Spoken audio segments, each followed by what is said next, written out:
Okay, thank you everyone for joining us today. I'm Deborah Cole. I am in my 10th year of service with the Master of Agribusiness program. My background is in student services and education, and I earned my master's degree from K-State in 2002. Our speaker today is Dr. Keith Harris, and I will introduce him in just a few minutes. He'll be discussing, as you know, supply chains and COVID-19.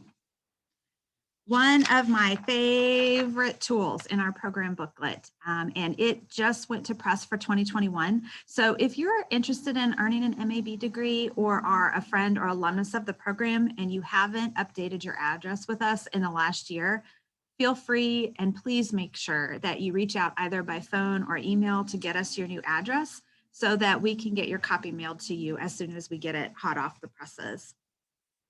We'd also like to connect with you through social media. Our students and alumni are very active on our channels, so it's a fantastic way to start meeting other people who have done the MAB program and to stay engaged in the industry and with our other students. Finally, we have 2 webinars that are planned for March, and we would love to see you at either or both of them. On March 9th, we'll have an informational webinar for prospective students. So if there are others you think should do the program, jump on for more information. And then on March 23rd, we have 3 leaders from commodity groups in the state of Kansas who will join us to give an update on the current situation in their. Caleb Little, Josh Rowe, and Taylor Williamson will be weighing in and questions from our participants. Finally, watch for registration information on both of those webinars. It should hit your mailbox within the next week or so. If you're interested in pursuing the MAB or you just want to have some time to share some perspective with me, you can absolutely visit our website at www.mab.ksu.edu and choose a time that works for you. This will automatically reserve some time for you to schedule and set up a Zoom meeting for us. Okay, I am thrilled to introduce our speaker today. Dr. Keith Harris is an associate professor in the Department of Agricultural Economics at K-State. His work analyzes the agri-food supply chains within the context of a complex network of differing chain partners and relationships. His research area includes agri-food chains for fresh agricultural products, vegetables and fruits, and processed food products like meat and snacks.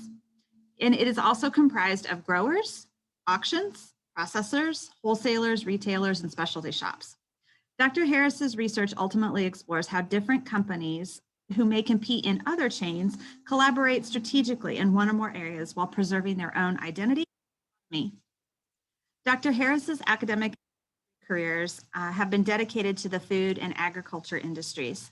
He's a food supply chain with 20 years of success in global purchasing and risk management strategies for agricultural companies and commodities. As a practitioner, Dr. Harris held key strategic management responsibilities with companies including General Mills, Sara Lee Foods, Smithland, Farmland Foods, and that happened before he began his academic career at K-State.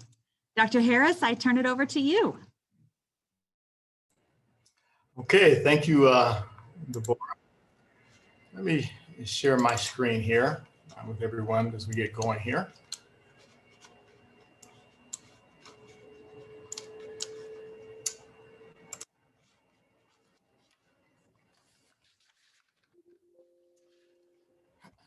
Okay, thank you, Deborah. And certainly for the audience, I trust that today finds you healthy in heart and hearth, despite the global distribution of this current pandemic.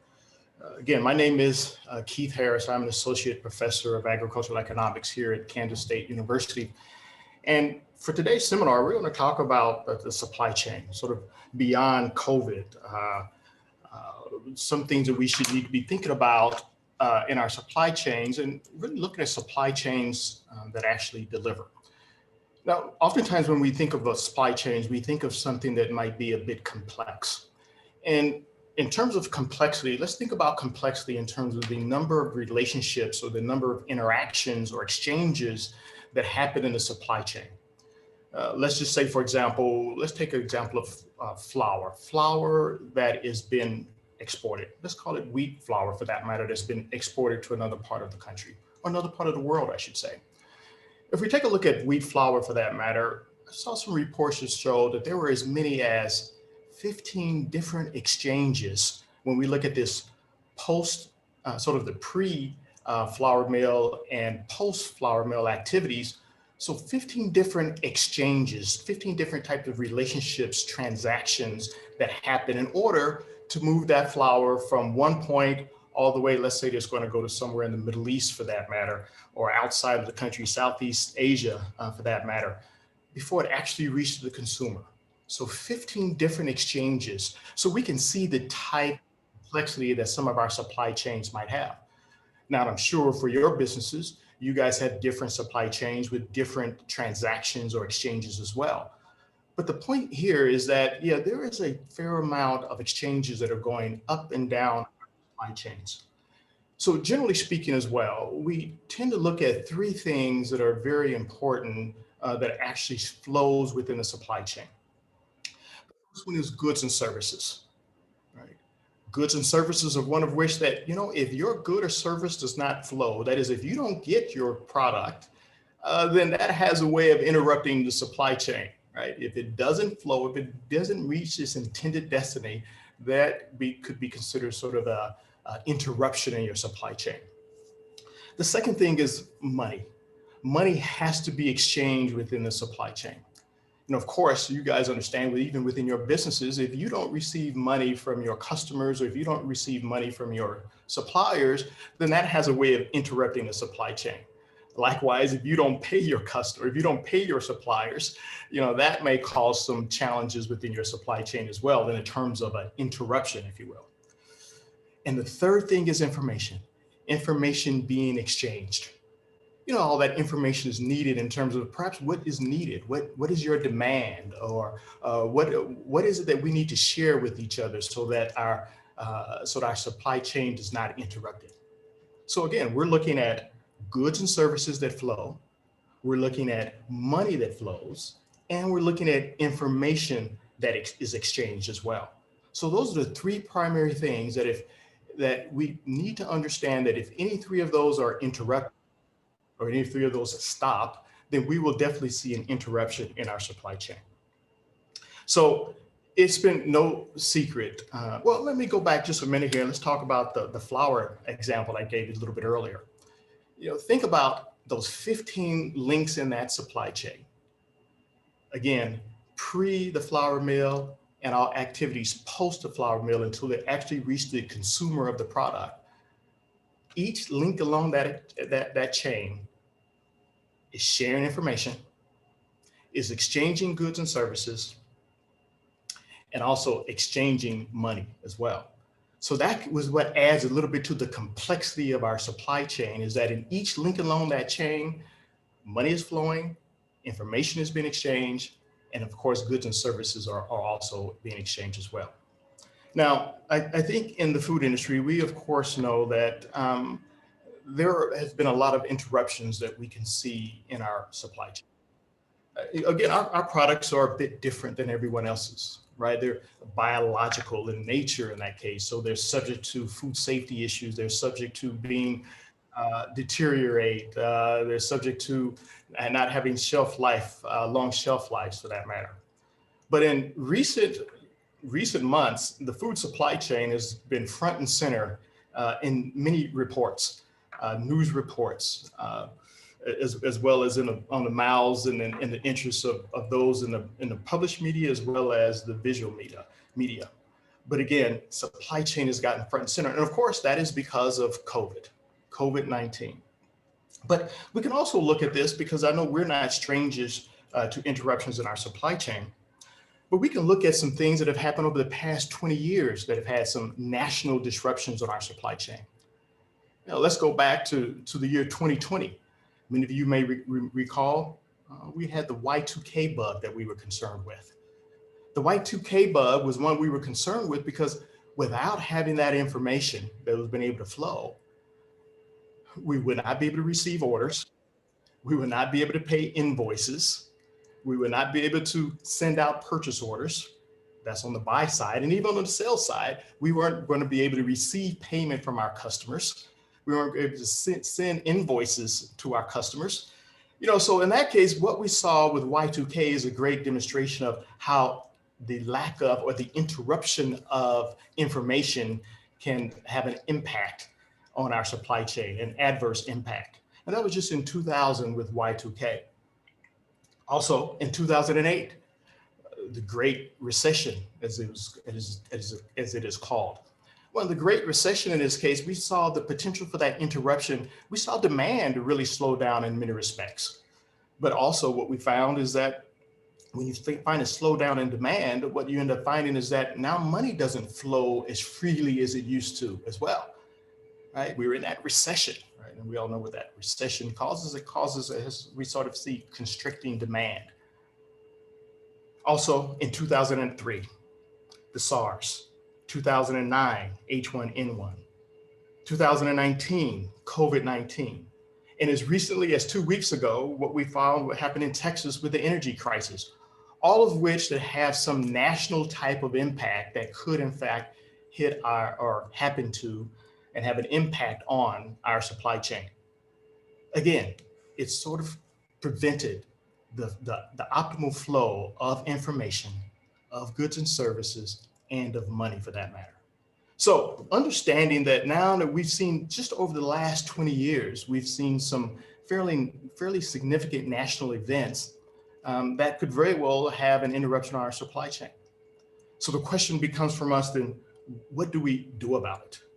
How do we prevent that? How do we get prepared in the future for something that will likely happen to us again? One of the first steps that I always encourage an organization to do is to perform a spend analysis. You see, every firm buys something. Every organization buys and sells something, right? So when you buy something, that gives you an indication as to maybe the start of your supply chain.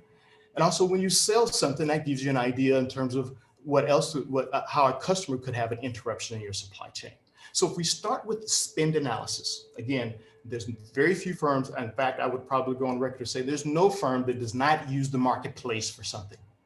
Now, some very large multinational type organizations, companies for that matter, they may have as many as 50,000 different materials that they have to purchase. 50,000 different materials. And those are just materials that are going directly into their good or service.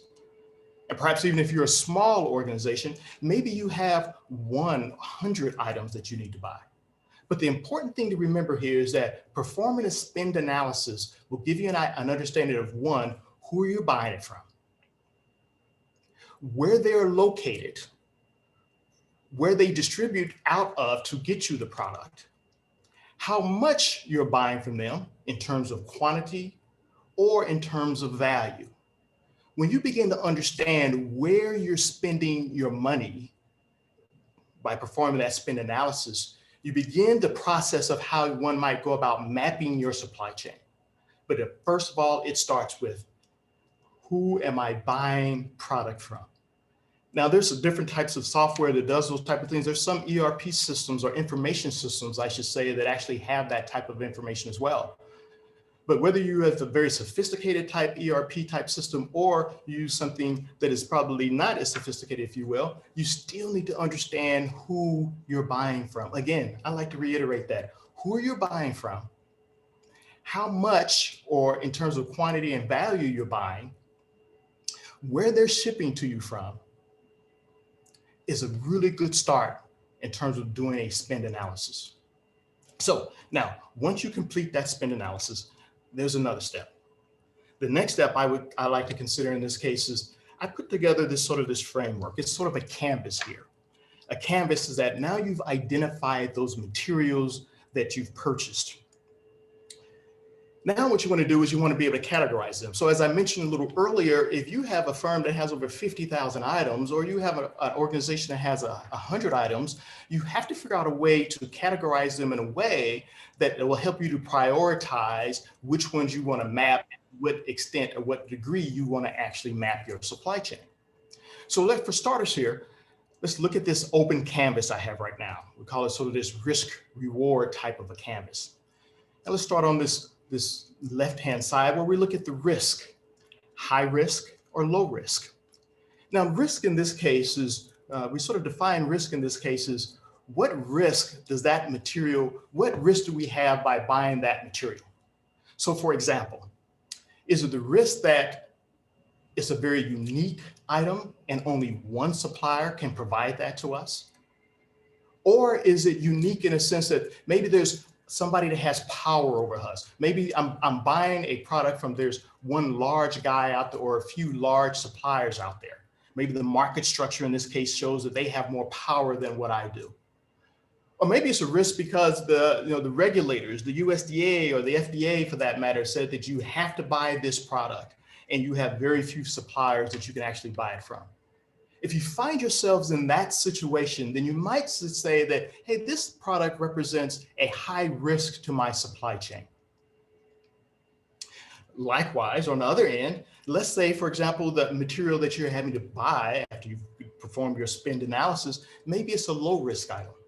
Low meaning that maybe there's multiple suppliers out there, right? Maybe it's just so fragmented of a marketplace, I could throw my fishing rod out there and catch all type of suppliers that would want to be and willing to sell me this product. Maybe that supplier base is really fragmented for that matter. And also, maybe it doesn't take me long to find another supplier. Maybe it doesn't take me long to qualify that vendor as an appropriate supplier. Maybe all of this is just perfect for me in sense that it might represent a low risk. So we have a high risk suppliers and low risk suppliers as it relates to their ability to supply me product and also what power they may or may not have over me. Now, on the horizontal axis in this case, we look at the reward. What reward do I get by them? Again, being low and high. Now, what I mean by reward here is that does this material, this input that I am purchasing, does it contribute to the financial success of my company in a big way? So in other words, am I buying this input and it's supporting a product that maybe is very profitable for my organization?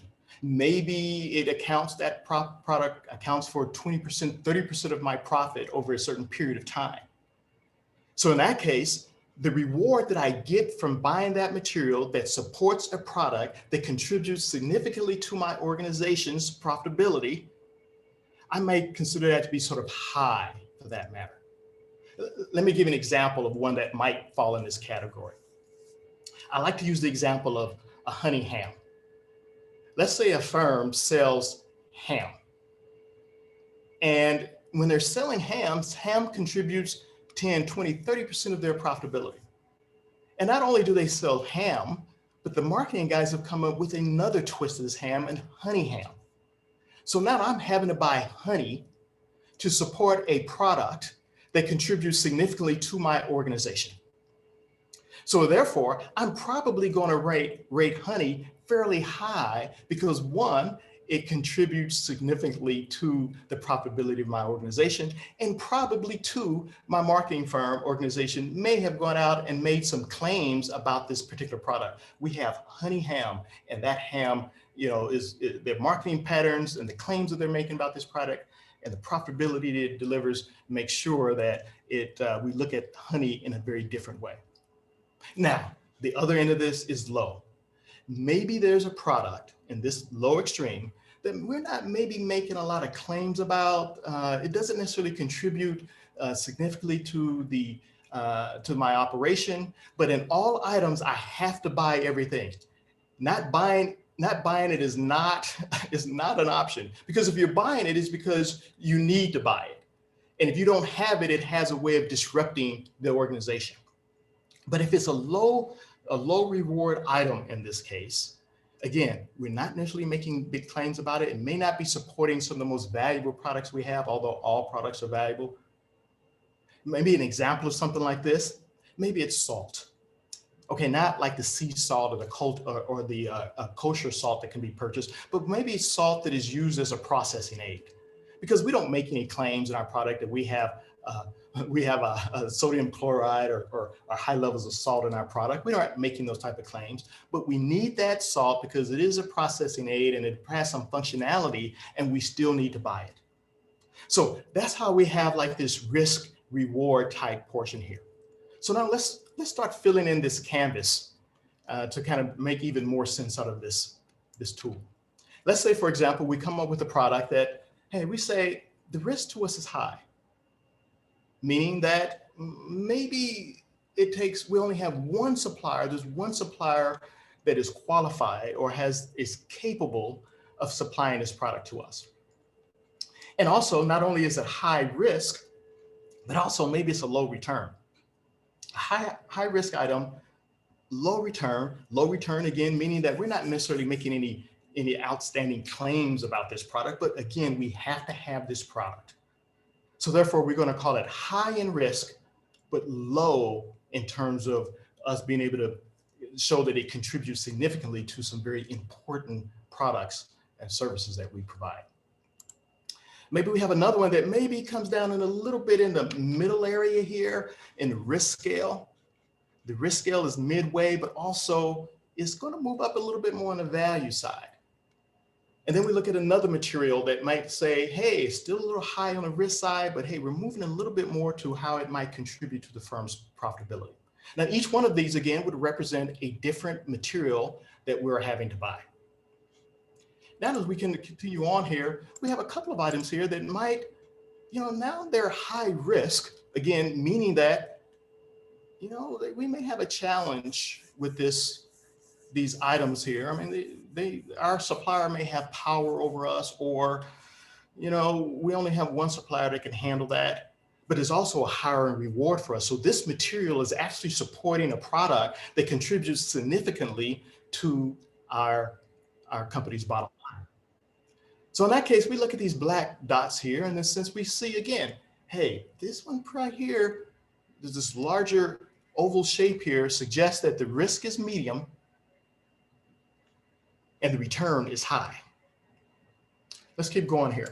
If we continue to go clockwise here, we have another item here that we find out that, hey, perhaps there's a low risk of this. We can get suppliers all day long on this, and it's still a very important material input for our organization, and we'll still place it as being high. We can also look at another one here that's kind of midway here, right? It's sort of a little higher risk, but the reward is a little bit lower for that matter in terms of the contribution it can make to the firm's profitability. And then we have these gray ones here.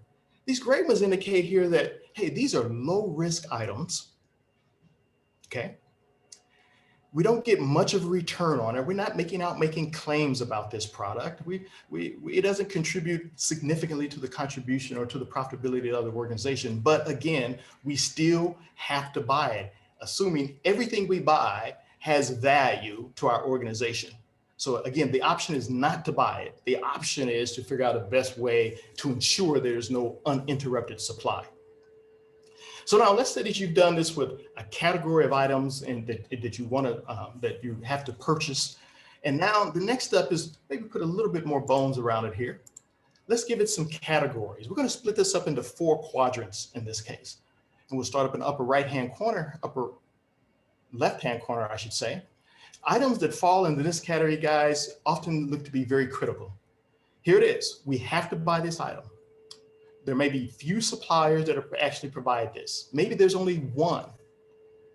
Or maybe it takes me a long time to find a supplier and get them qualified if in the event that something happens to my existing supplier. And we're not making any necessary claims, product claims about it. But again, guys, we have to have this product. Items in this category, we often call critical, or I've had it before, but I've delivered this, is that we call this the danger zone. We don't like having products in this area here, because again, if something happens to our supplier, it could have a very critical impact on our company. Let's continue to go clockwise. Now, those in this upper right-hand quadrant, these are items that are strategic. Now, the way that I'm going to deal with these items are going to be maybe a little bit different here, because these items are a high risk to us because Maybe they're high value added type items. Not a whole lot of suppliers can provide that for us, but we know that in this case, if we don't have it, it have a significant impact on the rewards or the returns or the contributions to profitability this firm can have. So as a result of that, I'm going to treat these items a little bit differently here. The way I'm going to go about mapping this items in this supply chain, or in this quadrant rather, they're going to be a little bit different than in this other quadrant area right here. Maybe somewhat similar, but they might a little bit different. I'll talk about that a little later here. And then this bottom right-hand quadrant. These are usually bulk items that are purchased in this case. Again, low in risk, contribute significantly to the profitability of our organization. So the way that I'm going to go about mapping these type of materials in this category might be slightly different as well. And lastly, we have those we call in general items in this case. General items in this case are items that, yeah, we absolutely have to have these items. They're low cost, low risk, low return, but we still may have to have them. I gave the example of salt a little bit earlier for that matter, but maybe it's software that you have to buy. Maybe it's office supplies that may end up in this category. Maybe it's, I don't know, security services you may have within your building, or whatever it is that you're having to buy gives us an idea in terms of the type of risk and type of return. So again, if I am a buyer and I have 50,000 items that I need to purchase, or 100 items I need to purchase, I need to come up with a framework to help me to explore, understand how I'm going to go about approaching my mapping, so I can ensure that I can map my supply chain, so I can ensure some flow of uninterrupted supply.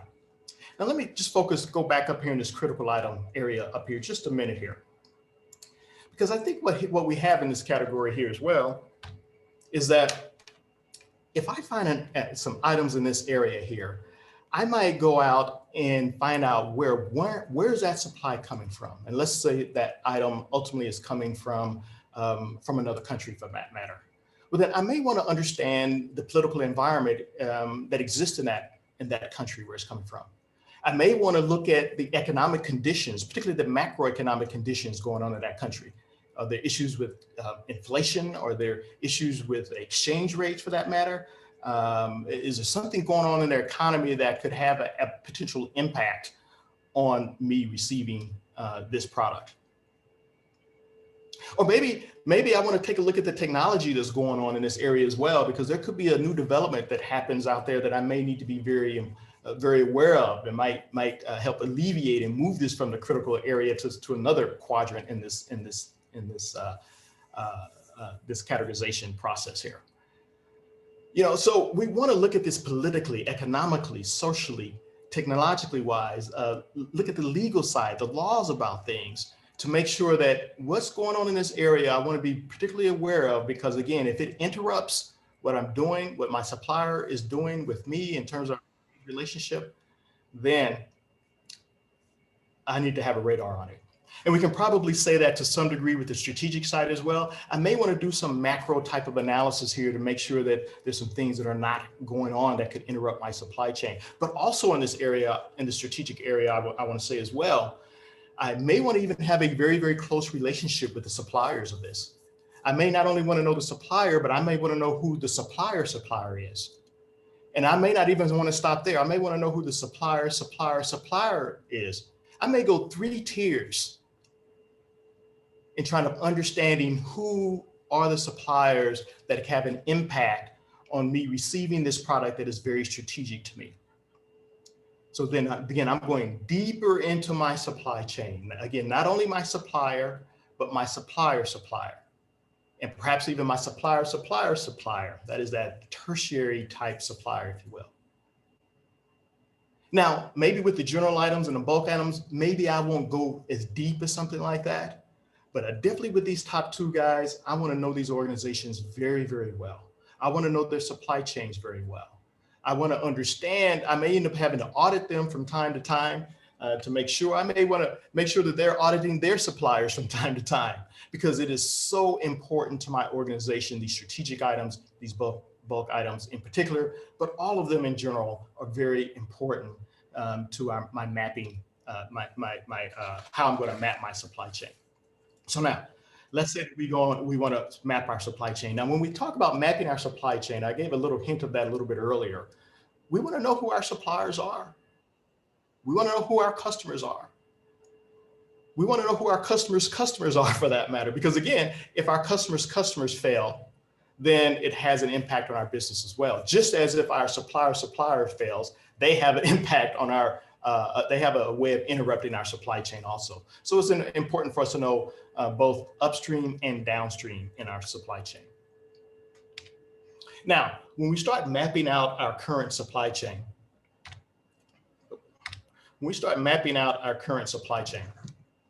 we want to first start off with, let's start at the very top here. Let's start at the very top. And at the very top, we want to look at the customer. And let's assume in this example that you guys are the customer. Of course, not the consumer, not the final consumer, but let's say you're at the customer level. You may want to understand the distribution center that your product may or may not be coming from, for that matter. You may understand where that product is actually being manufactured. Let's say it's being manufactured in Tennessee. And then not only we understand it's being manufactured in Tennessee, but we also want to look at who are some of the suppliers to that manufacturing facility who provides input to the primary distribution center who sends the product on to you. So that's one internal group's view of the supply chain. But also let's take a look at the second level here, sort of a cross-functional teams map of the entire supply chain. Again, let's start off at the very end here where we look at the end consumer in this case and work our way backwards. We know that there's a distribution network and there could be a number of different distribution centers that might send me product at some point, but there's also a primary distribution center that we might get something from. And from that primary distribution center, well, they're getting product from a manufacturer.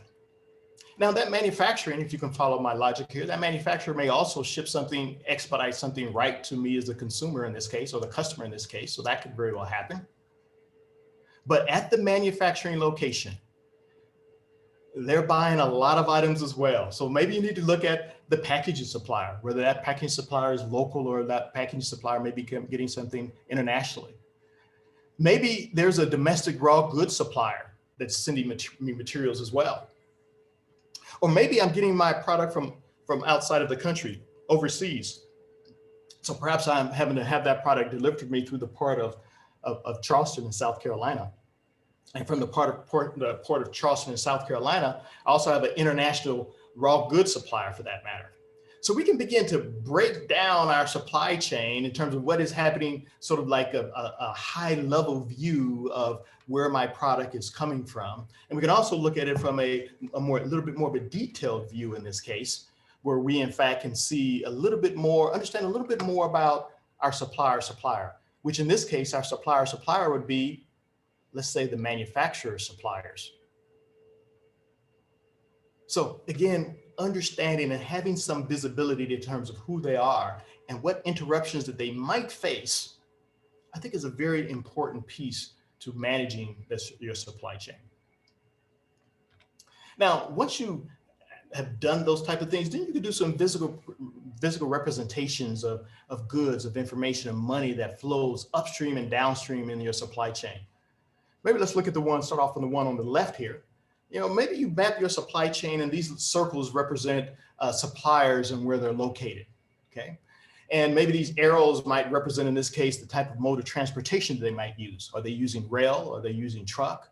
Are they using air freight for that matter? All those type of things are important to understanding your supply chain. So you could have suppliers delivering product to you from all over the country, if not all over the world for that matter. And they could be using different modes of transportation. I forgot to mention perhaps maybe pipeline and barges for that matter also, or using shipping vessels for that matter. But in either case, the transportation that they use and the location of where they're located, that is also a part of understanding your supply chain. So visual representation again of where that product is, where that supplier is, where they're distributing from, how much they might be distributing from these locations. Now let's move over quickly here to the right-hand side here. Now, perhaps you have products coming from all over the world. Perhaps you're dependent upon some degree of crude oil for that matter. So you're looking at the Mid East in some cases, or some cases in Africa, or perhaps even in South America as well, or Russia. Or perhaps you're getting some copper, or perhaps you're getting some precious stones or electronic materials for that matter. That may come from outside the United States. Maybe you're getting fish, or maybe you're getting gold, or whatever it is. The point being is that understanding where your raw materials are coming from will allow you as a manager to begin to prepare for an interruption that might or could happen, as some evidence shows us that these things are happening quite frequently here. So visualizing your supply chain is another very important step. So when I look at this, again, the first thing I want to take away, I'd like for you to take away, is perform a spend analysis. This spend analysis determines how much, from whom, and where your supplies are coming from.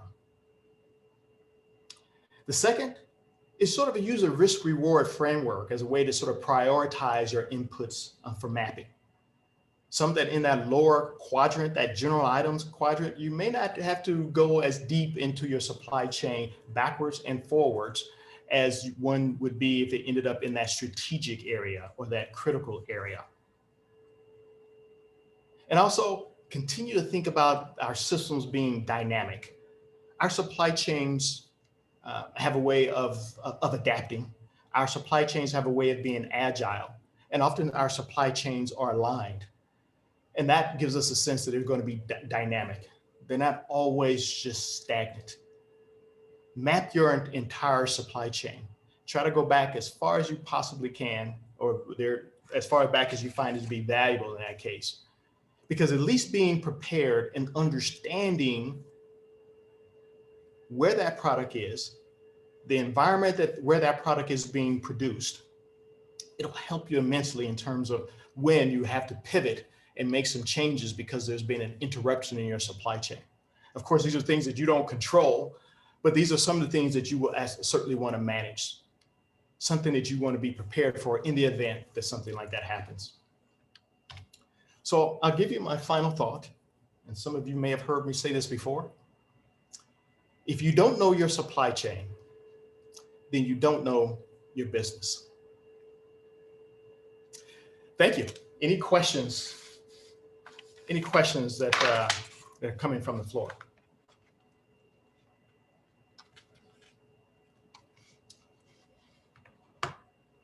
And Deborah, I don't have, let me see here. I don't know if you're monitoring the chat portion there. Maybe, kind of.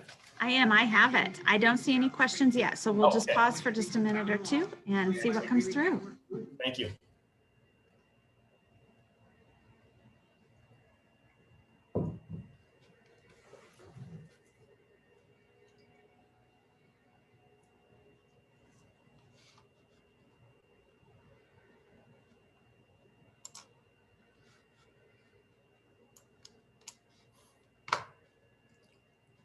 Dr. Harris, if you're willing, you might put your email down in the chat. Yep.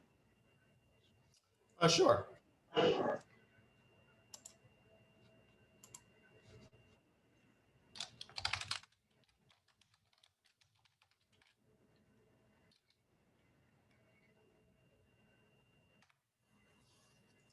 Maybe maybe as everyone is pondering and giving some thoughts here, maybe I can ask a question of the group.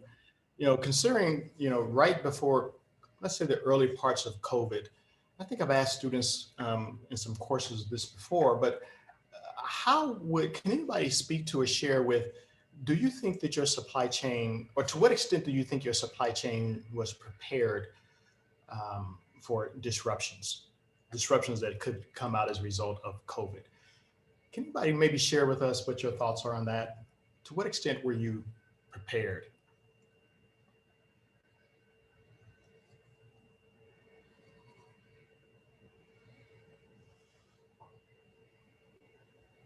Dr. Harris, I'll answer that question. My name is Melissa Flowers, and I work at Eurochem. So we're a fertilizer producer and distributor. And I would say that we have been very fortunate during COVID-19, and it might have something to do just with the, we're in the food industry supplying fertilizer for that. But we really have seen minimal disruption. We've experienced some things that we typically experience with weather at load ports and things like that. And I would say the biggest place where we've seen problems is with railroads, like crews being affected in certain terminals. And so like the local crew that switches the terminal in and out will sometimes be short. So we're seeing delays on cars being pulled. But it always seems to come around and correct itself fairly quickly. And I would say, I don't know if this has been others' experience, but our experience has been like the trucking industry has stepped up and done a wonderful job. And we've even seen in some states that we ship in, and we ship in a lot of different places, the state government went in and released load restrictions for a certain period of time on those types of goods.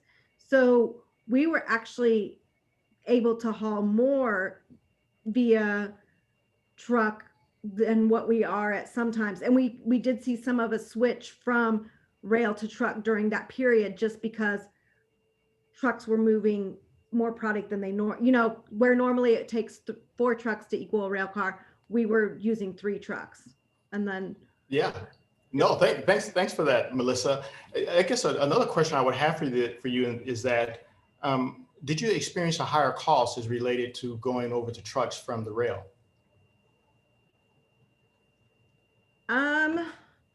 Typically in our experience, the cost is associated more, like we have tiers of liquidity that we ship to. So typically our truck freight is always better priced anyway. And we're shipping the trucks to our tier 1 customers. And then rail liquidity is typically further from the terminal. So freight is typically higher on rail. And so that becomes like our tier 2 liquidity. So that's interesting. So that might suggest that you guys may look at your transportation, at least where you buy your transportation, and transport everything back, move more over to truck than rail for that matter. Because obviously it seems to be a cost advantage to use truck over rail. Typically rail, particularly over long distances, is less expensive than trucks. But I think what you guys are finding out that maybe you can divert more of your business from rail over to truck and benefit from something like that. Yes, that's what I would say. Exactly. Like during this time, with trucks being able to haul the larger loads, the truck freight actually went down or equalized. So longer haul trucks in some circumstances made more sense than the rail. And thanks, Melissa, because you bring up another good point as well, because what we saw a lot as well is with respect to labor. There were some labor challenges in different parts of the country as a result of COVID, of course. People that are not able to perform the job, do the job, or not willing to do the job, if for that matter, out of concern for their own health. So we did see some labor type challenges as well that may have slowed the supply chain down to some degree, particularly if you were buying anything from, like, I think my wife placed an order for some furniture and we've been waiting for it for four months now. And it wasn't custom made furniture, by the way. So we saw this slowdown in many of the manufacturing facilities because they were either dealing with issues with transportation or dealing with issues with labor, for that matter. Guy asked a question in the wake of COVID-19, as well as increased tensions with China. How has it changed the strategic thinking on securing the supply chain? That's a very interesting point and good point, because I think, Guy, what we saw in many respects, we saw a supply chains that oftentimes were geared towards being very efficient. And oftentimes when we talk about being very efficient, we talk about making sure the entire capacity is being used, making sure we have full truckloads of this, that, and the other. But what we found here is that, and it also meant going to one supplier in many cases, in fact, many low-cost suppliers. But what we found in this case is that maybe we may have gone a little bit too far on that end. Maybe we need to start entertaining some thoughts on being more resilient, meaning there's maybe a little bit more excess, more surplus in our supply chain, so it can respond to these type of changes that are more than likely going to happen again. So if we go very, very efficient, we really nail down and tie down the entire system so there's very little wiggle room. But the efficient type supply chains don't do a good job of being agile when something changes like this. And we need supply chains that are going to be a bit more resilient, maybe have a little bit more surplus in there or excess in there so they can respond to any type of changes. What do you think about that, Guy? Yeah, no, that's, yeah, I think they're taking a bit longer look, and I think your comparison of efficiency versus resilience is what they're, I guess they're strategically looking at now or reassessing.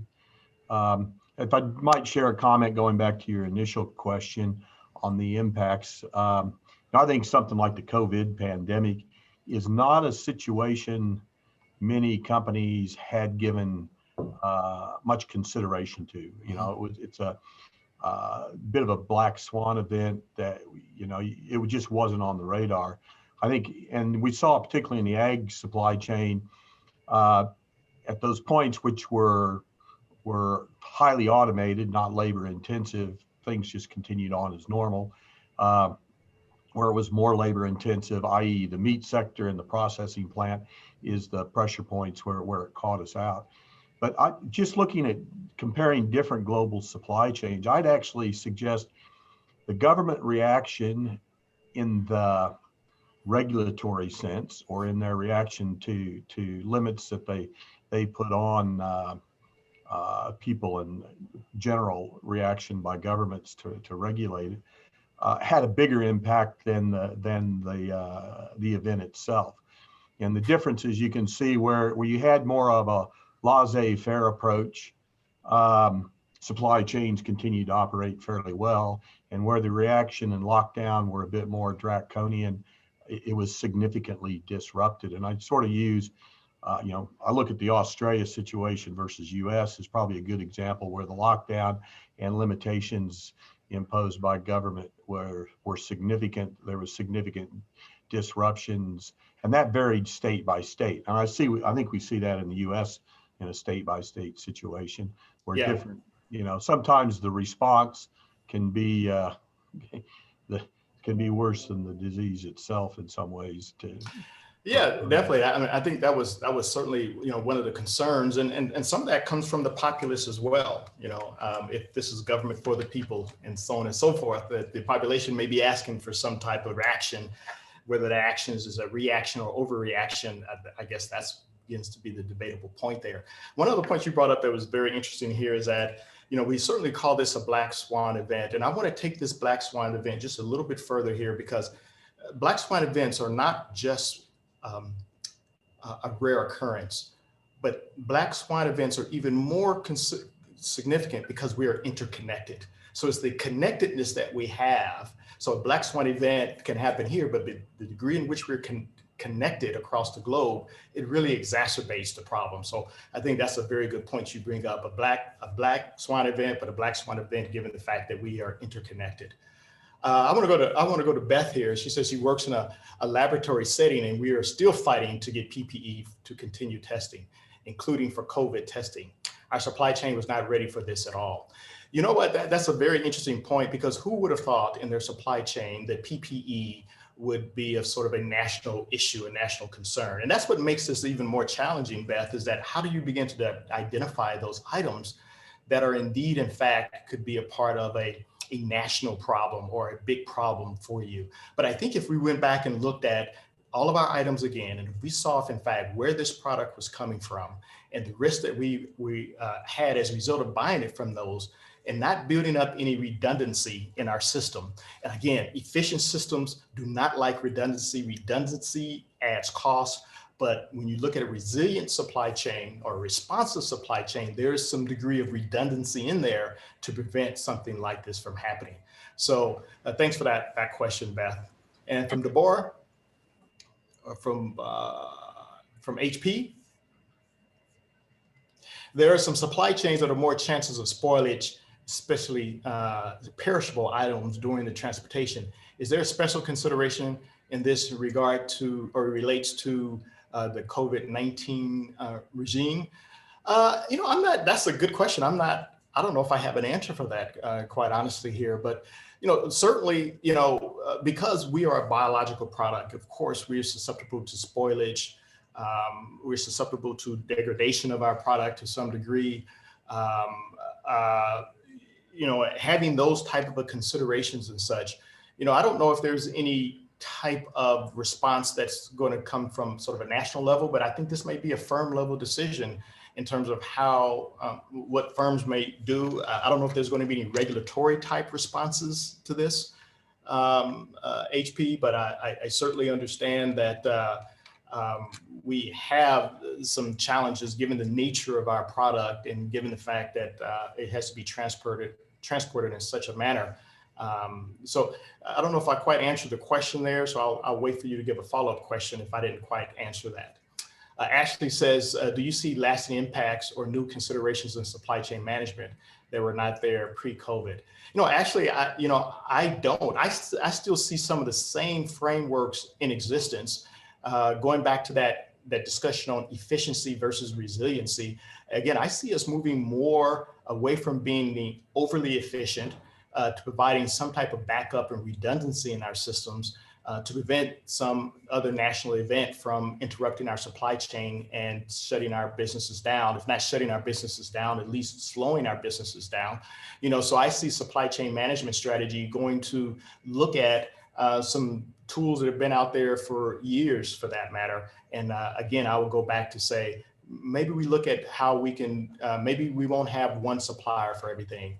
Maybe we start figuring out how to, let's say, for example, the product may be coming from China. Maybe you figure out how to nearshore that product, if not, instead of outsourcing it to China or other places for that matter. Maybe the decision is to figure out ways to develop that type of expertise and capability in the US. I will say this as well, Ashley, because I remember being a part of this even when I was in industry, where we did this. I think it was for us, I think it started in like the early 90s, mid 90s.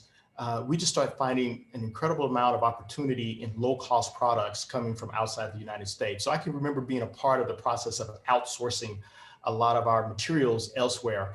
And that maybe, as the saying goes, sort of chickens coming home to roost in this case, because it's coming back and sort of hurting us right now because we had no backups, we had no redundancy, and we were looking after the cost per unit to such a degree that we did not build up any backups, if you will, which would left our supply chains a bit vulnerable in this case.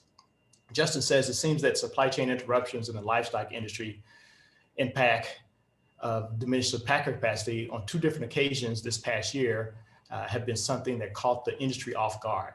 In your opinion, is there something that can be feasibly accomplished to mitigate future disruptions for an industry that is dealing with biological commodity and must operate within the luxury of a large surge of capacity?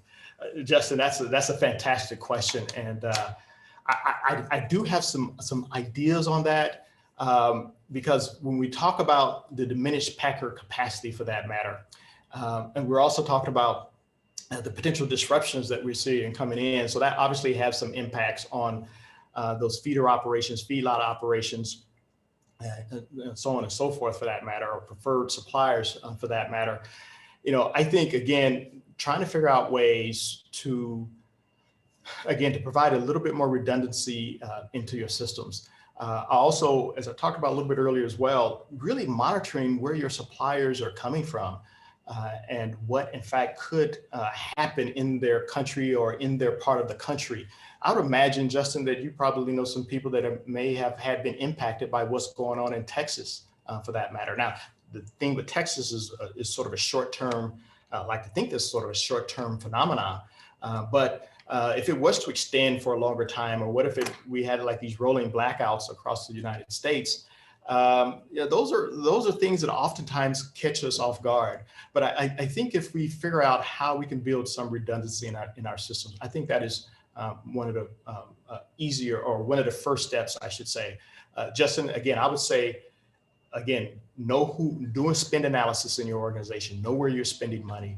Also understand who are you having to pay, who you are receiving money from as well, because the interruption in your consumer or your customer, interruption in your supplier will have an impact on you.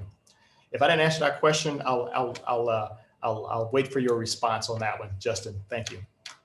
Beth comes back and says, back to the laboratory conversation.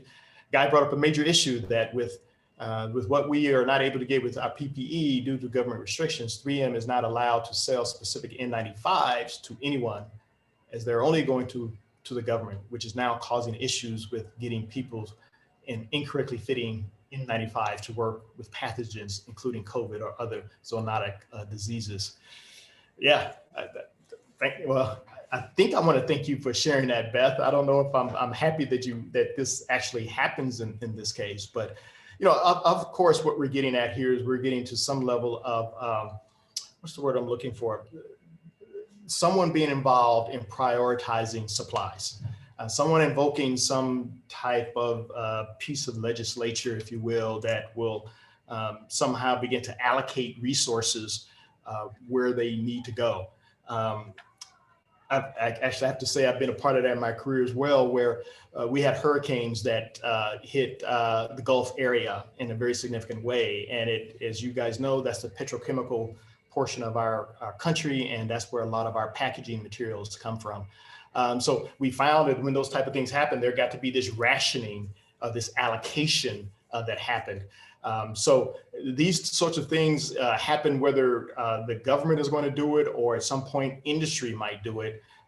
Those that call for force majeure in their contracts. I don't know if anybody's ever been involved in having a force majeure enacted in one's contract, but it allows the supplier in this case to ration or allocate a certain amount of your volume, which is typically not 100% of what you actually asked for.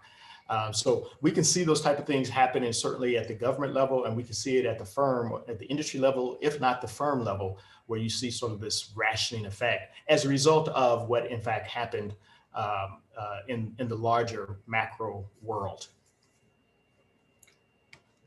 Thanks for that question, Beth. Larry Whipple says, Texas painted an especially unique situation in that not only was gas, water, and electricity down, but highways, railroads were shut down, thus not allowing for contingency plans to kick in and ship product in when the Texas manufacturing site was down. Larry, it sounds like you're feeling some pain. It sounds like you're having some materials, whatever that material might be, something you would have purchased from Texas in that case that they got shut down. Maybe you can add to this discussion in this case. So what did you do? Did you have to find an alternative source in the meanwhile? Did you have to find another supplier? Yeah, I can comment verbally. In these cases, we have manufacturing facilities in Texas, and we have a number of facilities around the U.S. and that manufacture livestock feed. And in this case, normally when a plant would go down, we have enough capabilities to ship product from another location and meet our customers' needs and demands. And in this case, you just didn't have any options. You're just not able to supply your customers with product for a period of time. So Larry, your organization had to have that hard conversation with your customers and say that we're only able to do so much. You in a sense had to allocate to them as well. Yeah. Those sorts of things, they catch you off guard. And again, I just want to stress is that, understanding where those locations are and assessing the environment that they operate in. Kind of quickly, I can remember a time in my career as well where we had a very difficult situation with some materials. And it was materials, inputs that were going into products for the people that were infirmed. So we ended up having to work with our scientists and our chemists, and we came up with, we reformulated that product out.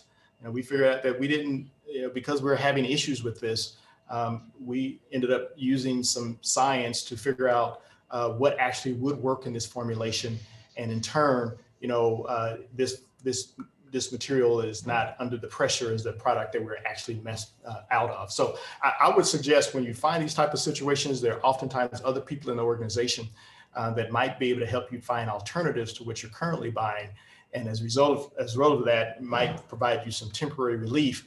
And as it was pointed out a little bit earlier, maybe you find out that it's probably better for you anyway. And I think it was Beth that may have brought that up. No, I'm sorry, it was Melissa that brought that up. You may end up finding that, hey, this may be a better alternative in the long run than what we were currently buying. So them being able to shift from using rail to perhaps even 100% truck,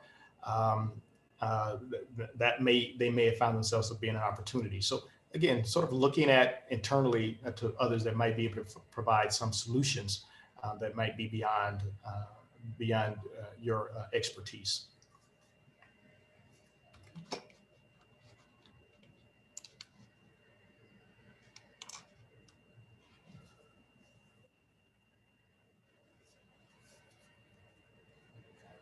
Okay, well, I think it's 1 o'clock. I've gone over my allotted time, and I can feel the hook from Deborah coming in to remove me from this stage. But nonetheless, again, I think make sure that we understand our supply chains. Again, if you don't know your supply chain, you really don't know your business. We can pretty much expect and plan for, and perhaps be prepared for some other national event that very well may cause an interruption. For some that will be prepared, they will be able to pivot much faster to alternative solutions. For those that are not prepared, they're going to be fishing behind the net. And you know what it's like, guys, when you fish behind the net, you don't catch any fish at all. And others will end up benefiting. So it becomes an opportunity for some, and others it becomes not so much an opportunity, but it becomes a disability for them. So again, so thank you.